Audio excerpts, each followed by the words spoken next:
नमस्कार, बहुत स्वागत है आप सभी का। मैं हूं सौरभ शर्मा और आप देख रहे हैं कुरुक्षेत्र 2024 सीधे विजय चौक से लाइव। आज कुरुक्षेत्र में हम बात करने वाले हैं black pepper versus white paper, श्वेत पत्र के जवाब में काला पत्र।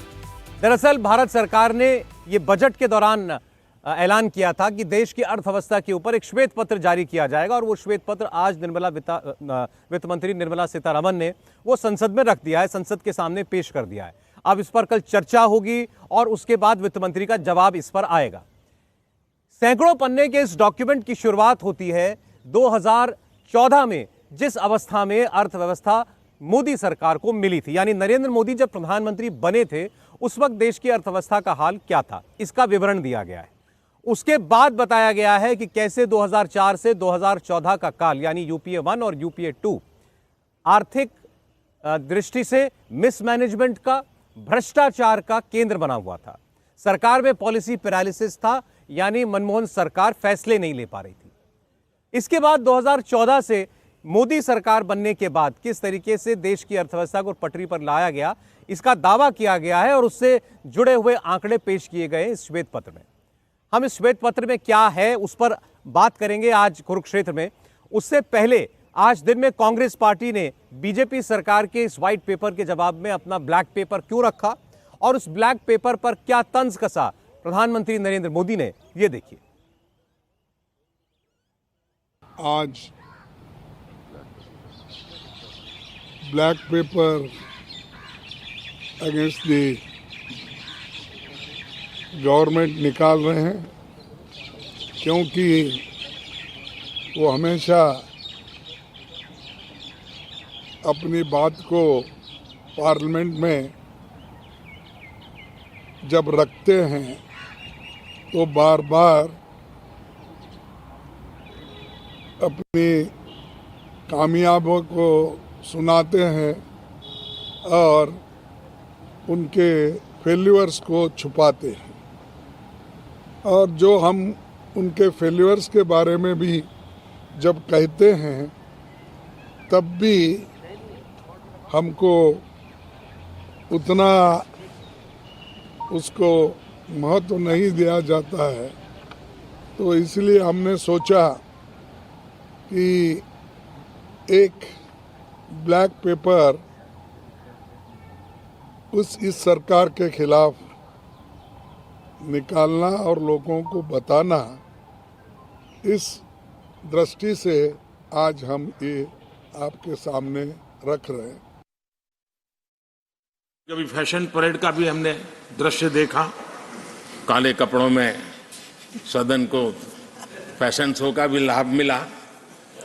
तो ऐसी विविधताओं के अनुभव के बीच हमारा कार्यकाल बीता और मैं तो अब खड़गे जी आ गए हैं तो मेरा एक धर्म तो निभाना ही पड़ता है मुझे। कभी कभी कुछ काम इतने अच्छे होते हैं जो बहुत लंबे समय तक उपयोगी होते हैं। हमारे यहाँ कोई बच्चा कुछ अच्छी चीज कर लेता है, कोई बच्चा अच्छे कपड़े वपड़े पहन करके अवसर के लिए तैयार होता है तो परिवार में एक आध स्वजन आ जाता, अरे किसी की नजर लग जाएगी, उसको काला टीका कर दो, तो ऐसे काला टीका कर देते हैं। आज देश पिछले 10 साल में समृद्धि के नए नए शिखर सर कर रहा है। एक भव्य दिव्य वातावरण बना है, उसको नजर न लग जाए, इसलिए काला टीका करने का एक प्रयास हुआ है। मैं उसके लिए भी खड़गे जी का बहुत धन्यवाद करता हूं, ताकि इस हमारी प्रगति की यात्रा को कोई नजर न लग जाए। ये नजर न लग जाए इसलिए आपने आज जो काला टीका किया है, मैं तो सोच रहा था सब काले कपड़ों में आएंगे, लेकिन शायद काला जोदू खिंचते खिंचते खिंचते ब्लैक पेपर तक चला गया है। लेकिन फिर भी मैं उसका भी स्वागत करता हूं, क्योंकि जब भी अच्छी बात होती है काला टीका नजर न लग जाए, इसलिए बहुत जरूरी होता है। और उस पवित्र काम को, और आज जिस उम्र के हैं उस व्यक्ति जब ये काम करता है तो जरा अच्छा रहता है। तो मैं इसके लिए भी आपका आभार व्यक्त करता हूं।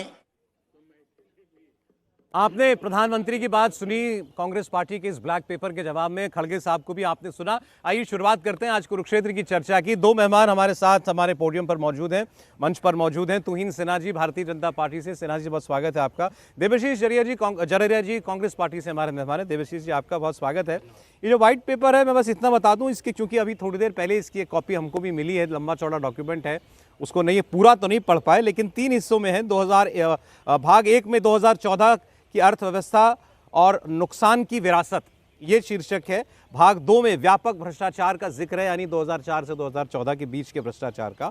और भाग 3 में संकट, निराशा और पक्षपात की स्थिति से अर्थव्यवस्था का बचाव, ये कैसे किया मोदी सरकार बनने के बाद प्रधानमंत्री ने, इसका जिक्र इसमें किया गया है। तो मतलब मान के चलें कि एक तो 10 साल यूपीए की कांग्रेस पार्टी की सरकार के खिलाफ आपने इसमें आंकड़े जुटाए हैं। शुरुआत वहीं से की आपने बताया होगा कि कितनी बर्बाद हालत में अर्थव्यवस्था मोदी जी को मिली। देखिए सौरभ जी, ये जो वाइट पेपर है ये हम 10 साल पहले भी ला सकते थे, लेकिन इससे जो है आने वाले समय में जो निवेशक भारत में रुचि ले रहे थे उसको बहुत नुकसान पहुंचता। आज जब 9 साल, 9.5 साल के बाद हमने अपना कार्यकाल लगभग जो 2 कार्यकाल पूरा किया है, तब ज़रूरत है कि लोग समझें और लोग जाने कि जो 2004 से 2014 का जो डेकेड था, जिसको आप इंग्लिश में लॉस्ट डेकेड कहते हैं, वो एक व्यर्थ दशक था।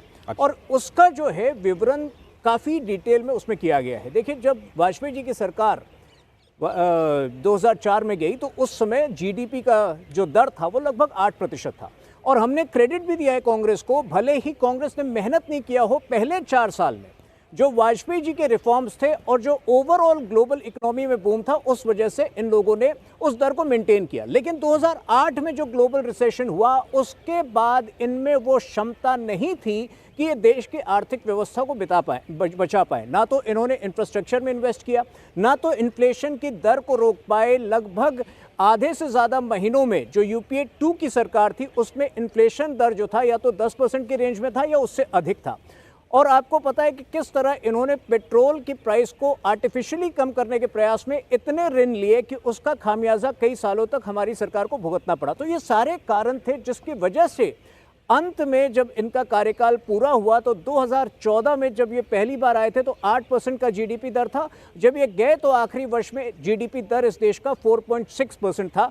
और आज जब पूरी वैश्विक इकोनॉमी जो है स्ट्रगल कर रही है, आज भारत जो है फास्टेस्ट ग्रोइंग लार्जेस्ट इकोनॉमी पिछले 3 वर्षों से है। और आने वाले जितने भी एस्टिमेट्स हैं, आने वाले 4 या 5 वर्षों में ये स्टेटस भारत का कायम होगा। तो ये पूरा परिप्रेक्ष्य हमने एक तरह से जनता के सामने रखा है और कोई भी जिम्मेदार सरकार के लिए ये बहुत साहस का कार्य है कि ये पूरा लेखा जोखा जो है पिछले 20 वर्षों का एक प्रकार से जनता के समक्ष। अरे आज कांग्रेस पार्टी की तरफ से और बहुत सारी बातें मल्लिकार्जुन खड़गे जी ने ब्लैक पेपर जारी करने के बाद बताई हैं। वो जो इनका दावा है वो मैं आपके सामने रखूंगा पहले, लेकिन एक ब्लैक कमेंट, एक ओपनिंग कमेंट माफ कीजिएगा, वो देवाशीष जी का आ जाए इस व्हाइट पेपर पर।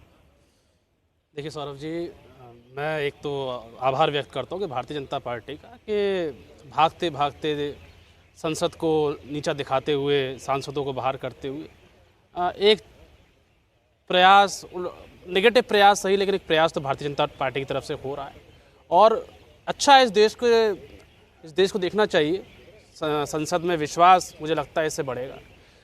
मैं बहुत इकोनॉमिक्स का बहुत बड़ा ज़्यादा छात्र तो नहीं रहा हूँ, बहुत ज़्यादा इकोनॉमिक्स की जो टर्म्स है वो भी नहीं समझता हूँ, लेकिन मैं इतना समझता हूँ कि देश के गरीब गुरबे को, एक मिडिल क्लास फैमिली को क्या चाहिए। मोदी सरकार की सबसे बड़ी आर्थिक नीतियाँ इस 10 साल के कार्यकाल में क्या रही? सबसे बड़ी आर्थिक नीति रही नोटबंदी। दूसरी आर्थिक सबसे बड़ी रही इनकी योजनाएं, make in India, startup India, तमाम ऐसी योजनाएं। मैं तो ये पूछना चाहता हूं कि मोदी जी ने नोटबंदी करने से क्या पाया? पूरे देश की जनता आज भी नोटबंदी से आज भी देश की अर्थव्यवस्था बाहर निकल के नहीं आ पाई है। पूरे देश में भयंकर बेरोजगारी है। 45 साल की सबसे ज़्यादा बेरोजगारी दर भारत में है। स्टैगफ्लेशन बढ़ता जा रहा है। कॉरपोरेट लॉबिंग इतनी ज़्यादा हावी हो चुकी है। क्रॉनिक कैपिटलिज्म बढ़ता है देश में। तो इन सब बातों पे भी जो चर्चा है वो संसद के अंदर होगी। मैं ये मानता हूँ कि हमारे राज्य में इन्फ्लेशन की बात चल रही थी। हमारे राज्य में पेट्रोल 70 रुपये में बिक रहा था तो महंगा था। आज कई राज्यों में 100 से ऊपर बिक रहा है, अंडर कंट्रोल है। हमारे समय में 400 रुपये में सिलेंडर था, महंगा था। आज 1000 रुपये से ऊपर सिलेंडर बिक रहा है, सब कुछ कंट्रोल है। तो इस तरह की जो बातें हैं वो हास्यास्पद लगती हैं। मैं ये मानता हूँ अगर मोदी सरकार थोड़ा सा अगर लाइन को चेंज करते हुए, जो कि लाइन मुझे जो लगता है जो उन्होंने लाइन उसमें लिखी है कि 2004 से 14 तक यूपीए शासन का कथित कुप्रबंधन इकोनॉमी का, इसकी जगह पे अगर इसको थोड़ा पॉजिटिव वे से प्रेजेंट करते तो बात करने में और भी मजा आता। लेकिन आप वेलकम करते हैं कि व्हाइट पेपर ला रहे हैं, ठीक है, चर्चा होनी चाहिए। नहीं, चर्चा होनी चाहिए। हम लोग को भी देखिए, अगर विपक्ष अगर देश के सदन में संसद में अगर चर्चा होगी, हम तो चाह रहे थे संसद में चर्चा हो। पिछले सत्र में 146 सांसद देश के इतिहास में, राजनीतिक इतिहास में इतने ज़्यादा सांसद कभी सस्पेंड नहीं किए। आपने सस्पेंड करके आप बैकडोर से बिल लेके आ गए। एक बिल लेके आए थे जिसकी वजह से देश में हड़ताल हो गई थी, उसके बाद सरकार को अपने पैर कद पीछे रखने पड़े। तो अगर आप संसद में चर्चा करके लेके आएंगे, देखो विपक्ष का काम है, विपक्ष सरकार को घेरेगा, सरकार की घेराबंदी करेगा, सरकार से जवाब तलब करेगा। पूरे संसद के बजट सत्र में मोदी जी के सामने 10 साल का रिपोर्ट कार्ड पेश करने का समय है। लेकिन आज भी सरकार बैकफुट पे दिखती है। सरकार के पास केवल काम यह है कि नेहरू जी ने ये किया, इंदिरा गांधी ने ये किया, राजीव गांधी ने ये किया। आपने जो 4-5 बड़ी बातें अभी कही, उस पर हम जवाब ले लेते हैं इनसे, और इनकी बातों का जवाब फिर आपसे लेंगे। आपने बताया लॉस्ट डिकेड 10 साल को, यूपीए 1 यूपीए 2 को। ये कह रहे हैं कि 2004 से लेकर आज 2024 में इस वाइट पेपर में कहीं नोटबंदी को जगह मिलेगी क्या? कहीं महंगाई और बेरोजगारी की आंकड़ों को जगह मिलेगी? देखिए सौरभ जी, प्रत्यक्ष को प्रमाण की आवश्यकता नहीं होती है। आज जब भारत तीव्र गति से $5 ट्रिलियन इकोनॉमी की तरफ बढ़ रहा है, तो ये स्वाभाविक है कि अब जो ग्रोथ आएगा वो टियर 2 और टियर 3 सिटी से आएगा, जिसके लिए इंफ्रास्ट्रक्चर निर्माण जो है वो सर्वाधिक जो है आवश्यक हो जाता है। आज इस बजट में जो इंटरिम बजट है, आपने देखा होगा 11 लाख करोड़ हमने केवल कैपेक्स, कैपिटल एक्सपेंडिचर के लिए रखा है। इन्होंने मैक्सिमम कितना रखा था? 3.5 पौने 4 लाख करोड़। और इससे फायदा क्या हुआ है? देखिए, 70,000 किलोमीटर नए नेशनल हाईवेज बने हैं, 75 नए एयरपोर्ट बने हैं, लगभग 600 किलोमीटर के नए मेट्रो लाइन हुए हैं। जो टियर 2 टियर 3 सिटीज हैं, पहली बार वो मेन स्ट्रीम इकोनॉमी का हिस्सा बने हैं और भारत की ग्रोथ में एक बहुत ही प्रोएक्टिव कंट्रीब्यूशन उनका आ रहा है। तो ये तो इनके इकोनॉमिस्ट प्रधानमंत्री नहीं समझ पाए। ये आज जो है पूछ रहे हैं कि डिमोनेटाइजेशन का क्या लाभ हुआ। आज भारत का जो यूपीआई है वो लगभग 40 राष्ट्रों में अपनाया जा रहा है, विभिन्न स्टेजेस में है। फ्रांस अपना चुका है, सिंगापुर के साथ एक टाई अप हुआ है, और कई और जो है। तो आपको पता भी नहीं चलेगा आने वाले दिनों में जो भारत का जो एक फाइनेंशियल मॉडल जो है, जिस प्रकार से हम पूरी वैश्विक इकोनॉमी में अपना प्रभाव छोड़ेंगे और लीड करेंगे, तो ये सारी चीजें मुझे नोटबंदी ने डिमोनेटाइजेशन, यूपीआई बढ़ा दिया, नहीं जो जिस उद्देश्य के साथ लाया गया था, जो उसके घोषित उद्देश्य थे वो पूरे हुए। एक कामयाब कदम था डिमोनेटाइजेशन। आप जो टोटल टैक्स बेस क्या था, टैक्स पेयर बेस क्या था, 4 करोड़ था उस डिमोनेटाइजेशन के पहले। आज क्या है? लगभग 7 करोड़ है। तो लगभग दुगना हुआ है।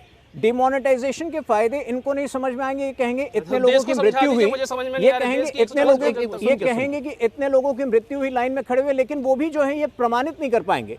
अगर किसी व्यक्ति की मृत्यु हुई है लाइन में खड़े हुए डिमोनेटाइजेशन के बाद, ये वाकई बहुत शोक, ये बहुत दुख की बात है। लेकिन क्या वो लाइन में खड़े होने से हुई या किसी हृदय रोग से हुई, ये भी तो बात है ना। देखिए, आज 4 करोड़ का जो टैक्स पेयर बेस था, आज वो 7 करोड़ का टैक्स पेयर बेस है। ये रेवेन्यूज जो जनरेट हुए हैं, ये इसी कारण से इनके ज़माने में जो एक्सटर्नल कमर्शियल बोरोइंग थी, भारत के ऊपर जो ऋण था विदेशों से, वो जो है सारी हदों को पार कर रहा था। भारत एक डेट रिडन कंट्री हो गया था, जिसकी वजह से हम फ्रेजाइल 5 में जाने जाते थे। आज ये तो भी तो बताया जाता है, आज भारत के ऊपर जितना कर्ज है इतना कभी नहीं हुआ। बाकी नरेंद्र मोदी से पहले की सरकारें एक और नरेंद्र मोदी का लिया हुआ कर्ज एक और। आप डेट टू जीडीपी रेशो देखते हैं, आज डेट टू जीडीपी रेशो इस वक्त जो है लगभग 60% होगा भारत का।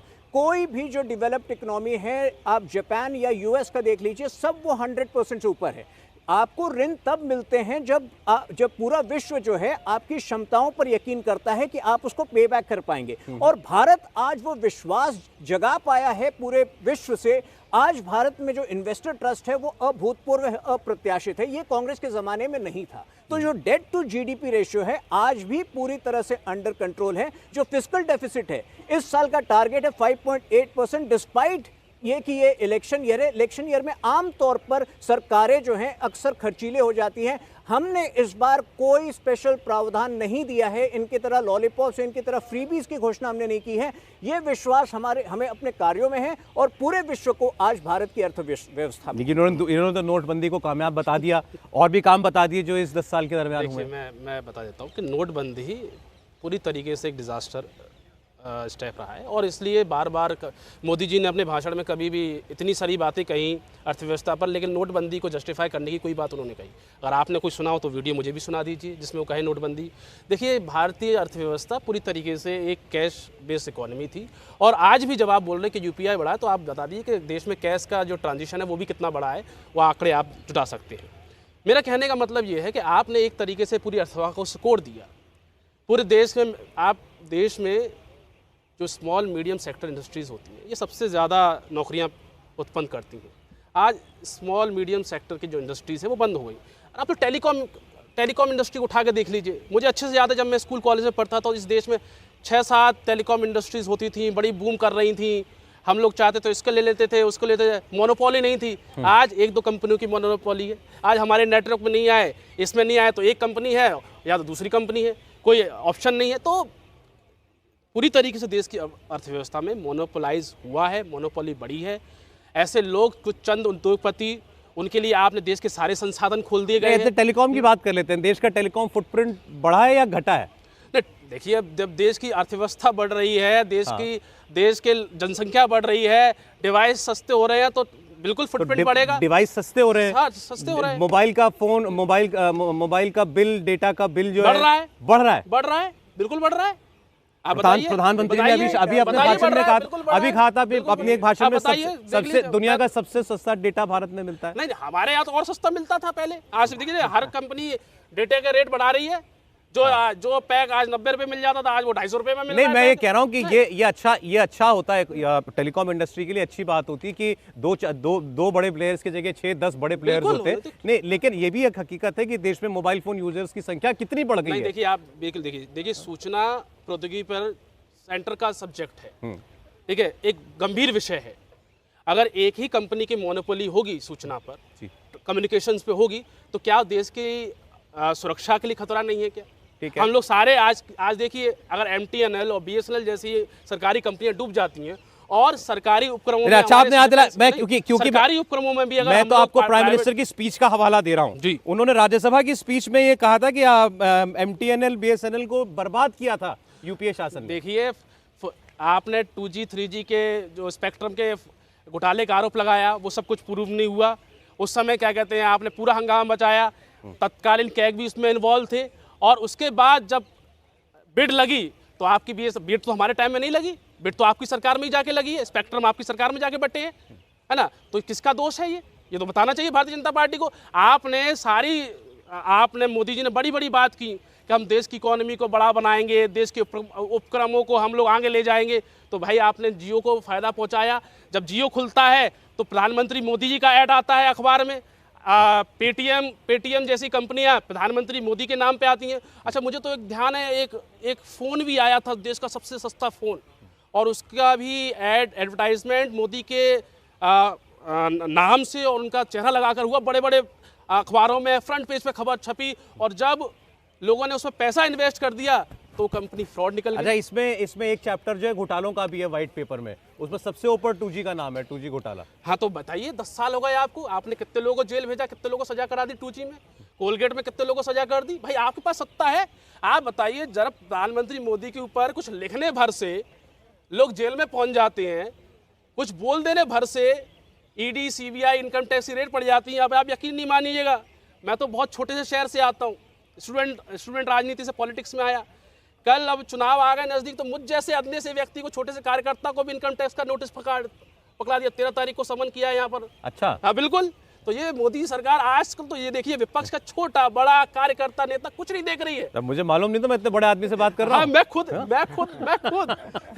इनकम टैक्स का नोटिस आया, नहीं जवाब दीजिएगा, लेकिन बिल्कुल जवाब दूंगा। दिल्ली की तरह नहीं जो जवाब नहीं दे रहे। बिल्कुल बिल्कुल 13 तारीख को 5 बजे बुलाया मुझे यहाँ पर। अच्छा ठीक है। हाँ तुहिन, ये बार बार आप पर, आपकी सरकार पर आरोप लगा रहे हैं चंद उद्योगपतियों को फायदा पहुंचाने का, सरकारी कंपनियों को बंद कर नुकसान देने का। पहले इशारा समझिए, जब कांग्रेस कहती है ना कि हमारी कैश बेस्ड इकोनॉमी थी, तो वो मतलब बातों बातों में, इशारों में वो धीरज साहू जैसे लोगों की वकालत कर रही होती है, जिनके घर से 351 करोड़ रुपए जो है कैश में पाए जाते हैं, और जो तीसरी बार राज्यसभा के मेंबर हैं। कभी आपने उनका स्पीच सुना है? उन पे थोड़ा एक्शन बता दीजिएगा मुझे। एक्शन बता दीजिएगा आपकी सरकार ने क्या एक्शन तो हो रहा है। क्या हुआ अभी? नहीं तो आप, मैं ईडी हूँ क्या? बताइए जब होगा तब आप कहेंगे कि इतनी जल्दी क्यों, जब नहीं होता है उनकी तो भी क्या कैश कर रहे बेस्ड हैं? इकोनॉमी चल रही है क्या कोई? तो कैश में 300 धीरज साहू की नहीं, और देखिए, सबसे बड़ी बात कि 351 करोड़, आपने एक बार भी पिछले 14 वर्षों में उनका स्पीच नहीं सुना होगा राज्यसभा में, लेकिन 3 बार। तो कांग्रेस में ये मतलब ठीक है, अजीब एक टैलेंट है ऐसे लोगों को ढूंढने की। अच्छा मैं आपको अभी माफी चाहता हूँ मैं कह तुहिन रहा जी, बीच में रोक रहा हूँ, मेरी मजबूरी, ब्रेक हो गया। मैं आपसे ही शुरू करूंगा, जी। कोशिश कीजिएगा यहीं से शुरू करें अपने वक्तव्य को। ठीक है, छोटा सा ब्रेक ले रहे हैं,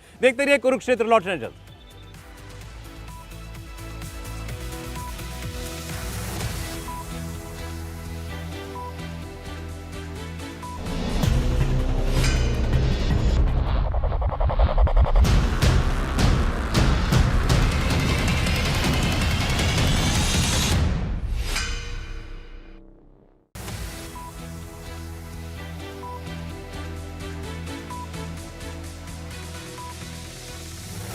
स्वागत है आप सभी का एक बार फिर। आप देख रहे हैं कुरुक्षेत्र, मैं हूं सौरभ शर्मा आपके साथ। देश के सामने, देश की संसद में वित्त मंत्री निर्मला सीतारमण ने देश की अर्थव्यवस्था पर जारी एक व्हाइट पेपर रख दिया है, और इस श्वेत पत्र के ऊपर अब चर्चा की जाएगी, और फिर अंत में वित्त मंत्री बताएंगी कि आखिर यूपीए के 10 साल और मोदी सरकार के 10 साल में क्या अंतर है। हम कुरुक्षेत्र में आज इसी पर बहस कर रहे हैं। हमारे साथ हैं तुहिन सिन्हा जी भारतीय जनता पार्टी से, और देबश्री जरिया जी कांग्रेस पार्टी से हमारे साथ हैं। ये तुहिन जी, मतलब आप कांग्रेस ने देश डुबा दिया था और आप लोगों ने आगे बचा लिया। नहीं, जब ये कैश इकोनॉमी की बात करते हैं, देखिए हर राज्य में इनके पास एक धीरज साहू होता था, जो भारत जोड़ो यात्रा, भारत न्याय यात्रा, इस तरह के अन्याय बढ़ाने वाली यात्रा को स्पॉन्सर करता था। अब वो लोग पकड़े जा रहे हैं, तो ये जो हैं बड़े मतलब इनका मन विचलित है, ये नहीं समझ पा रहे कि आगे इनका भविष्य क्या होगा। अभी ये बात कर रहे थे कि टेलीकॉम सेक्टर की, जिससे भी आप बात पूछिए, जो लोग 2000 का मासिक बिल पे करते थे अपना फ़ोन का, आज लगभग वो 500-600 पे कर रहे हैं। तो ये तो विश्व को पता है कि भारत में डेटा जो है one of the cheapest data Bharat में अवेलेबल है। तो ये इनकार में जीते हैं, ये डिनायल में जीते हैं। इसका उपचार क्या हो सकता है? अभी इन्होंने कहा कि आपने पूरा जो है देश एक इंडस्ट्रियलिस्ट के हवाले सौंपा। आज से 1 साल पहले राहुल गांधी 2 का नाम लेते थे, अब वो 1 के साथ सेटिंग हो गई या कोई डील हो गया, हम क्या कह सकते हैं। लेकिन फैक्ट है कि इतने कंसिस्टेंटली, इतने बड़े पैमाने पर 7% जीडीपी ग्रोथ। 2 का नाम ये लेते हैं, एक का तो सब जानते हैं, अडानी जी के बारे में आप पर आरोप लगाए जाते हैं। और दूसरे, अभी वो गुजरात में उन्होंने बहुत तारीफ की थी, और उन्होंने कह दिया था अंबानी जी ने, तो मोदी जी भारत के इतिहास के सबसे कामयाब प्रधानमंत्री हैं। ये तो सब कह रहे हैं ना। अब देखिए जिस लेवल पे कांग्रेस पार्टी टूट रही है, ये इसलिए हमारा हाथ नहीं है इसके पीछे। आज बाबा सिद्दीकी अगर ज्वाइन कर रहे हैं अजीत पवार की पार्टी, तो कांग्रेस में किसी को अपना भविष्य नजर नहीं आ रहा है। ये जरूरी नहीं है कि वो बीजेपी ज्वाइन करेंगे, बस वो किसी तरह जो है, मतलब मैं ये कंपैरिजन यूज नहीं करना चाहता, लेकिन आपको याद होगा जब तालिबान जो है अफगानिस्तान का टेक ओवर किया था, जिस प्रकार से लोग सिविलियंस जो है अफगानिस्तान से भाग रहे थे अपना जान बचाने के लिए, जब तालिबान, वो लगभग कांग्रेस की हालत जो है वो हो गई। लोग भागना चाहते हैं कांग्रेस से। अच्छा ठीक, हाँ बोलिए। देखिए राजनीति में उतार चढ़ाव सबके दौर आते हैं, और भारतीय जनता पार्टी अपने शिखर पे, इसमें कोई दोहराए नहीं है। लेकिन मैं पुनः वजह से बता रहा हूँ कि मुझे ही खुद को, मुझ जैसे कार्यकर्ता को, एक आम व्यक्ति को जब नोटिस मिल सकता है और समन मिल सकता है, तो आप बताइए कि जो लोग सत्ता में हैं, सत्ता के मुहाने पे खड़े हैं, कांग्रेस के नेता या अन्य विरोधी दल के नेता, उनकी क्या हालत हो रही होगी। आप बताइए क्या हुआ झारखंड में? झारखंड में कुछ छुपा रह गया क्या? आप बताइए क्या हुआ झारखंड में? सीएम को उठा कर ले गए, सीएम के ऊपर भ्रष्टाचार का आरोप है। हाँ, उठा कर ले गए। उसके बाद क्या किया? आप बिहार में नीतीश कुमार जी जाते हैं, इस्तीफ़ा देते हैं, सुबह इस्तीफ़ा देते हैं, शाम को शपथ हो जाती है। और यहाँ 3-4 दिन खूब प्रयास किया जाता है किसी भी तरीके से, इसको तोड़ लिया जाए, उसको तोड़ लिया जाए। आप बताइए, आपने तोड़ तोड़ के कितनी सत्ता है आपने मध्य प्रदेश से सत्ता छीनी, आपने महाराष्ट्र में छीन ली, आपने राजस्थान में भी प्रयास किया था।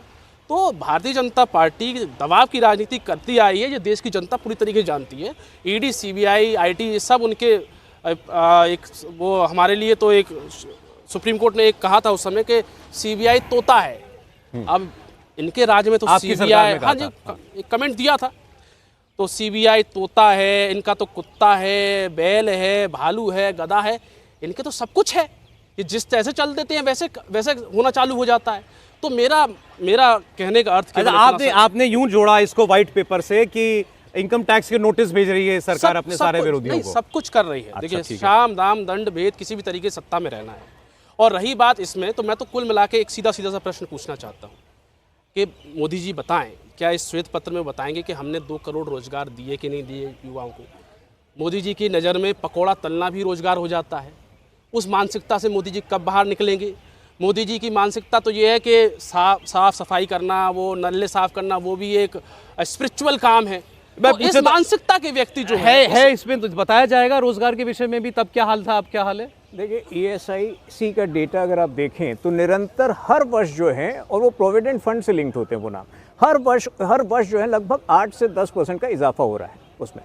तो ये जॉबलेस ग्रोथ तो हो नहीं सकता। जब 11 लाख करोड़ जो है कैपेक्स में स्पेंड हो रहा है, तो क्या रोबोट्स बना रहे हैं ये एयरपोर्ट? क्या तो मैन्युफैक्चरिंग इंडस्ट्री तो बूम कर रही है। जो डिफेंस सेक्टर में इन्होंने निरंतर HAL को बदनाम किया, आज HAL का सबसे बड़ा ऑर्डर बुक है पूरे विश्व में, लगभग 14 गुना जो है इंडिया का डिफेंस एक्सपोर्ट बढ़ा है। तो आप समझ सकते हैं कि लगभग प्रोडक्शन भी उसी पैमाने पे बढ़ा होगा। वही HAL जिसको ये कह रहे थे आपने अनिल अंबानी को बेच दिया। अनिल अंबानी को कहां से ये तथ्य लाते हैं? देखिए, वो ऑफसेट पार्टनर होना था। नहीं, अनिल अंबानी की कंपनी को वहां पे भी देखिए, जिस प्रकार से राहुल गांधी ने हमेशा झूठ बोला है। सुप्रीम कोर्ट में कहा कि सुप्रीम कोर्ट ने इस बात की पुष्टि की है कि चौकीदार चोर है, की पुष्टि की है, जिसके बाद उनको माफी मांगना पड़ा था। तो अनिल अंबानी को बेचने का कहां सवाल था? वो एक ऑफसेट पार्टनर उनको होना था, वो भी लगभग 2% शेयर से। तो जिस तरह से राहुल गांधी ने झूठ फैलाया है, आज वो झूठ जो है वो लोगों के सामने एक्सपोज हो चुका है, और उसलिए कोई रिस्पांस नहीं है। भारत जोड़ो, भारत न्याय यात्रा का कोई रिस्पांस नहीं है।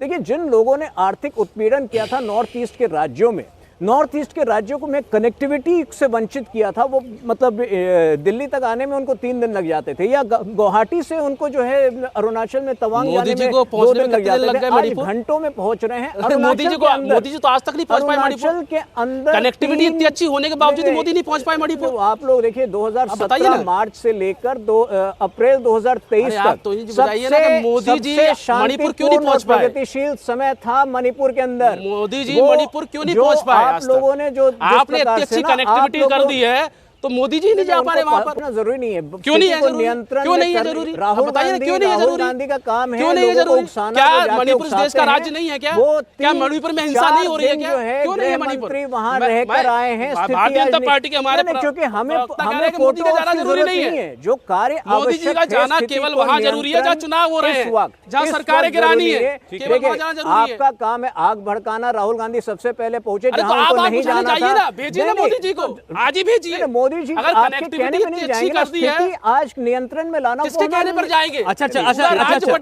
चलिए हम लोग विषय पर वापस आते हैं। पूरा राज्य फट गया है, हत्याएं हो रही हैं। ये कह रहे हैं कि कहीं अगर स्थिति बिगड़ती है कानून व्यवस्था की, तो जरूरी नहीं है प्रधानमंत्री वहां पर जाए। सबसे पहली प्राथमिकता होती है कि उसको नियंत्रण में लाई जाए। राहुल गांधी ने अपनी यात्रा वहां से शुरू की, आपने उसके बारे में बताया कि राहुल इन्होंने ये कहा कि हमने कनेक्टिविटी बहुत अच्छी कर दी है, बहुत अच्छी कनेक्टिविटी आप मानते हैं कनेक्टिविटी अच्छी हुई है? मुझे तो नहीं पता ना, जब देश का पीएम ही नहीं जा पा रहा तो कैसे मालूम कनेक्टिविटी अच्छी हो गई है? आपको अखबारों पर भरोसा नहीं है? अरे मुझे तो बस मुझे अपने देश के प्रधानमंत्री पर भरोसा है, अरुणाचल जो जा नहीं पा रहा है के क्षेत्र में 3 फंक्शनल एयरपोर्ट्स है। ये बताइए पंजाब में मोदी जी जाते हैं, ये कहते हैं कनेक्टिविटी आपकी भी बहुत अच्छी थी, तब तो फोन पर करोड़ों अरबों रुपया जो है उद्योगपतियों को मिल जाया करता था लोन, बैंकों की हालत खराब थी। और आप कनेक्टिविटी आपकी कितनी अच्छी है कि नीरव राडिया मोदी, ललित मोदी बिना बताए देश को भग जाते हैं।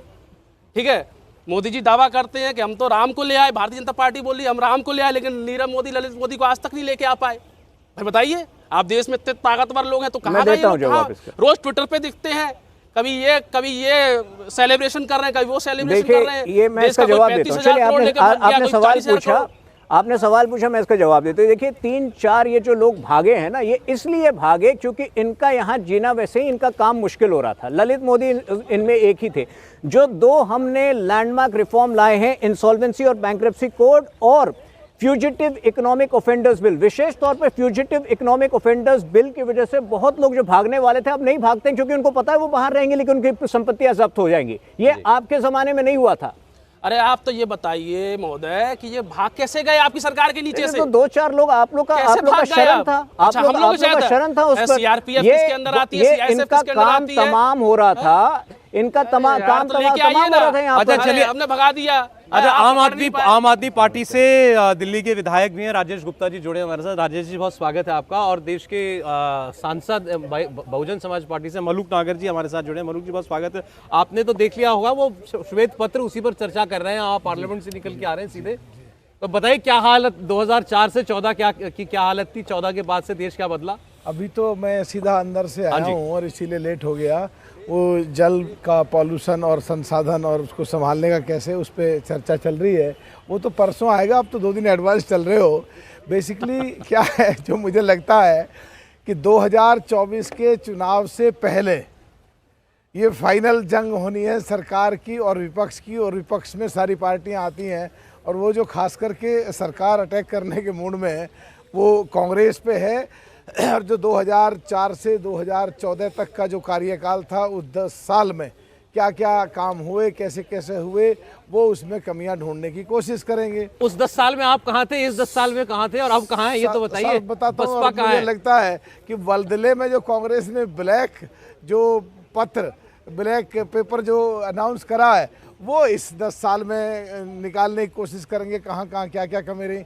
मेरे हिसाब से तो हम जब भी देश के साथ थे, देश की जनता के साथ थे, आज भी देश के साथ हैं, आज भी देश की जनता के साथ हैं। और ये बहुत अच्छी बात होगी कि पिछली 10 सालों में 2004 से 14 तक क्या क्या अच्छाई हुई, क्या क्या कमी हुई, पूरा सामने होगा, डिस्कशन देश के सामने आएगा। और 2014 से लेकर 2024 तक क्या क्या अच्छे काम हुए, क्या क्या कमियां रही, क्या क्या खराब काम हुए, ये भी देश के सामने आएगा। और चुनाव से पहले देश खुल्लम खुल्ला पार्लियामेंट में टकरते हुए, जूझते हुए, भिड़ते हुए, टकरते हुए जब देखेंगे तो 2024 में चुनाव से पहले लोगों के सामने सब कुछ दूध का दूध और पानी का पानी हो जाएगा और बढ़िया आएगा। और हम तो देश के साथ हैं, देश की जनता के साथ हैं, लोगों के साथ हैं, गरीबों के साथ हैं, पिछड़ों के साथ हैं। और जहाँ जहाँ कमी रहती है, हम पहले भी और अब भी वहाँ सरकार की कमियों को बाकायदा सदन में सामने लेकर आते हैं। और जहाँ जहाँ अच्छी बात होती है वहाँ बिल्कुल बगैर डर के, बगैर सोचे, बगैर party politics, MP, MLA, minister सबसे ऊपर उठ करके अच्छे कामों की हम तारीफ भी करते हैं। देखिए, सरकार ये कह रही है, तुहिन जी हमारे साथ बीजेपी से हैं, इन्होंने कहा वाजपेयी जी अच्छी भली सरकार दे करके गए थे, इतनी उम्दा अर्थव्यवस्था दे करके गए थे। मनमोहन सिंह जी ने, मतलब उनकी कांग्रेस पार्टी की सरकार ने उस एज को भी खत्म कर लिया, उसका फायदा नहीं उठाया, बर्बाद कर दी इकोनॉमी। 14 तक मोदी जी को पहले गड्ढे भरने पड़े यूपीए सरकार के 10 साल के, और देश अब तरक्की कर रहा है। आप सहमत हैं? देखिए, हम तो सहमत और असहमत, रेड और वाइट के बीच में ग्रे भी होता है। और बिल्कुल कुछ चीज़ें अच्छी भी होती हैं, कुछ चीज़ें कमियां भी होती हैं। उन कमियों को जो सरकार होती है वो अपने छिपा के अपनी अपनी उपलब्धियां गिनाती हैं। और जो विपक्ष होता है, अभी 4 दिन पहले मेरी स्पीच थी, मैंने यही कहा, 1913 जब लेजिस्लेचर सिस्टम कलकत्ता में शुरू हुआ, जब का देश और था, 1947 जब देश आज़ाद हुआ, वो देश और था, और आज का देश और है। अगर सही बात करेंगे, अच्छी बात को सपोर्ट करेंगे, अच्छी बात को खड़े होकर सराहना करेंगे, तो लोग खुश होते हैं और हमारा वोट बैंक बढ़ता है। अगर अच्छी बात में बगैर मतलब के कीड़े डालेंगे, खराब करेंगे, तो लोग और दूर भागेंगे। पहले भी और अब भी सरकार की कमियां और खामियां होती रही हैं, और जिस दिन ये कमियां खामियां बंद हो गई तो फिर अमेंडमेंट क्यों आएंगे? और कई बार सरकार अपने ही एक बिल को दोबारा से 6 महीने बाद, कभी राज्यसभा में, कभी लोकसभा में, फिर चेंज करती है, फिर अमेंडमेंट लाती है, फिर अमेंडमेंट लाती है। ये अपने आप में एडमिट फैक्ट होता है कि कहीं ना कहीं कमियां तो हैं और सुधार की गुंजाइश हमेशा। ये मध्य मार्ग कब छोड़ने वाले हैं आप? यही PhD की ये मध्य मार्ग कब छोड़ रहे हैं, तय कब करेंगे, उधर है कि इधर है? इसको आप मध्य मार्ग कहो, ये इसको कहो देश के लिए, देश की जनता के लिए कब छोड़ने वाले, वो नहीं छोड़ेंगे। हम देश के लिए काम करना। आप और गुप्ता जी थोड़ा लेट पहुंच पाए डिबेट में, लेकिन गुप्ता साहब, white paper versus black pepper की राजनीति चल रही है, आप तो किसी कंफ्यूजन में है नहीं, आप तो उसी पक्ष में है। देखिए, मैं डिबेट में ही था जब मैंने परसों सुना कि जो यूपीए का कार्यकाल है, दरअसल नागर जी को लग रहा है कि 2014, भाई साहब 2014 से 2023 का नहीं ला रहे, वो 2003 से लेकर जो यूपीए का कार्यकाल है उसका वाइट पेपर लेके आ रहे हैं। और बहुत ही दुर्भाग्य है कि अगर वो सच में अगर अपने कार्यकाल का लेके आते कि उन्होंने 10 साल में क्या करा, नोटबंदी के क्या परिणाम हुए, जीएसटी की जो 28% तक की दर लगा दी उसके क्या परिणाम हुए, लोगों को किसान आंदोलन के अंदर जो उन्होंने कानून बनाए, कितने लोग मरे, कितने लोग लाइनों में मर गए, देश के पार्लियामेंट पर अटैक क्यों हुआ, उनके कार्यकाल में अभी हुआ है, इसलिए तो अभी समय गया है। लेकिन ये सबके ऊपर वाइट पेपर लाने की बजाय वो उस सरकार के ऊपर वाइट पेपर लेके आना चाहते हैं जो उनकी सरकार से पहले थी। अरे लोगों ने आपको वोट कर दिया, उनको हटा दिया, इसका मतलब है कि लोगों ने आपको पसंद करा इस सपने और उम्मीद के साथ में कि आप कुछ काम करेंगे। लेकिन बहुत ही दुख की बात है कि आज भी लगातार वही बातें हो रही है कि 70 साल का रोना रुआ जाए, और 70 साल के अंदर 6 साल आदरणीय, मुझे लगता है भाजपा के सबसे कद्दावर नेता वाजपेयी जी की सरकार को भी वो घेर लेते हैं कि उन्होंने भी कुछ नहीं करा, लगातार वो इस बात को बोलते हैं। और जो वाइट पेपर और ब्लैक पेपर की आपने बात करी कि जिस तरीके से करप्शन का देश के अंदर माहौल है, जो कानूनों की है, महंगाई की जो हालत है, बेरोजगार की जो हालत है, इस पे वाइट पेपर आना चाहिए था, ना कि पुरानी गड़े मुर्दे उखाड़ने। आज समय इतना ही है मेरे पास। एक लाइन बहुत बोलना short हूं, हाँ, comments हैं, देखिए, जहां तक हमारे साथी विधायक जी हैं, आप पार्टी के गुप्ता जी, उन्होंने कहा कि व्हाइट पेपर 10 साल के लिए लेके आए हैं। पार्लियामेंट की प्रोसीडिंग्स, आप तो विधायक हैं, पूरा आप भी समझते हैं, हम भी समझते हैं कि 10 साल का तो वो लेके आए हैं, सब लोग उनके लोग 10 साल में उसमें कमियां निकालेंगे, और जिसको कहना है वो 2014 से 2024 की जो कमियां हैं, जो खामियां हैं, जो उपलब्धियां, उनको भी निकाल सकते हैं, इसीलिए वो ब्लैक पेपर लेके आए सर, बहुत तो मजा आएगा। 10 साल पहला व्हाइट, 10 साल बाद का ब्लैक, किसमें कमी, किसने अच्छे काम करे, जनता के सामने होगा। बहुत शुक्रिया सर, आप देख रहे थे कुरुक्षेत्र। आज इतना ही। धन्यवाद करेंगे राजेश गुप्ता जी, मलूक नागर साहब, आप जुड़े हमारे साथ, तुहीन जी, देवशीष जी, बहुत शुक्रिया आपका।